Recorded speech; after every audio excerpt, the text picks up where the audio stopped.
இன்றைக்கி என்ன அப்படின்னா அம்பர்லா புர்கா ஆல்ட்ரேஷன் வீடியோ போட்டப்போ கீழே ஒரு ஆள் கேட்டிருந்தாங்க. கீழே வந்து டிசைன் இருந்தால் எப்படி கட் பண்ணி ஸ்டிச் பண்ணுறது, டிசைன் இருக்கிற அம்பர்லா புர்காவை வந்து ஹைட் எப்படி ஆல்ட்ரேட் பண்ணுறது அப்படின்னு கேட்டிருந்தாங்க. டிசைன் இருந்த புர்காவை வந்து நம்ம கீழே வந்து கட் பண்ண முடியாது இல்லையா, அதனால் வந்து பிரித்து அதை வந்து பெரட்டி ஃபுல்லாக எடுத்துக்கணும். அந்த அக்குளுக்கு கீழே வந்து நம்ம வந்து ஒரு டக்கு மாதிரி அடிக்க போகிறோம். வேறு எந்த இடத்துலையும் அதை அடிக்க முடியாது, அக்குளுக்கு கீழே மட்டும்தான் அதை அடிக்க முடியும்.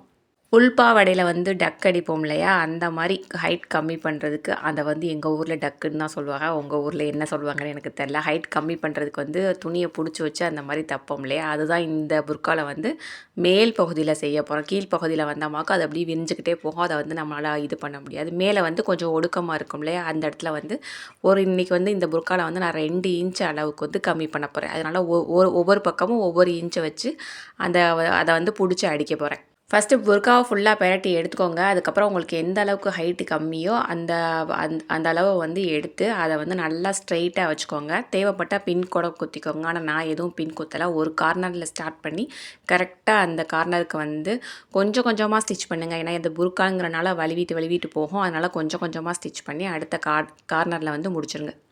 நான் இப்போ அப்படி தான் ஸ்டிச் பண்ணிக்கிட்டு இருக்கேன். எனக்கு வந்து 2 இன்ச்சு, அதனால் இந்த பக்கம் 1 இன்ச்சு அந்த பக்கம் 1 இன்ச்சு வந்து ஈவனாக வச்சு அதை கொஞ்சம் கொஞ்சமாக ஸ்டிச் பண்ணி அடுத்த கார்னரில் வந்து கொண்டு வந்து முடிச்சிட்டேன். முடிச்சதுக்கப்புறம் வந்து புர்கா வந்து ஃபுல்லாக பெரட்டி பார்த்தீங்கன்னாக்கா ஒரு சின்னதாக மெல்லிஸாக வந்து ஒரு லைன் மாதிரி தான் தெரியும். அது கரெக்டாக வந்து அந்த அக்குள் பகுதிக்கு ஜெஸ்ட் பகுதிக்கு நடுவில் வந்து அந்த லைன் வரும்.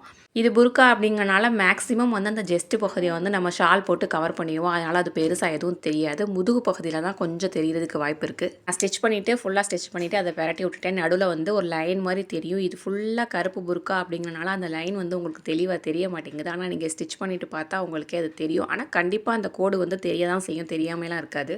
கீழே ஃபுல்லாக டிசைன் இருக்கிற புர்காவை வந்து இந்த மாதிரி வந்து ஹைட்டை வந்து ஆல்ட்ரேட் பண்ணலாம். வேறு எதுவும் வழி இருக்கான்னு எனக்கு தெரில. ஆனால் இது வந்து கொஞ்சம் சிம்பிளாகவும் இருக்கும். பெருசாக எதுவும் ஆல்ட்ரேட் பண்ணது மாதிரியும் வெளியே தெரியாது. அப்படியே அது வந்து அந்த லைன் வந்து வெளியே தெரிஞ்சாலும் அதை வந்து அனார்கலி மாதிரி ஏதோ ஒரு டிசைன் மாதிரி தான் தெரியும். இப்போ ரொம்ப மோசமாக தெரியாது. இங்கே பாருங்கள், இதில் வந்து ஒரு சின்னதாக ஒரு கோடு தெரியுது. ஆனால் நம்ம வியர் பண்ணும்போது பெருசாக எதுவும் தெரியாது. அதனால் இந்த மாதிரி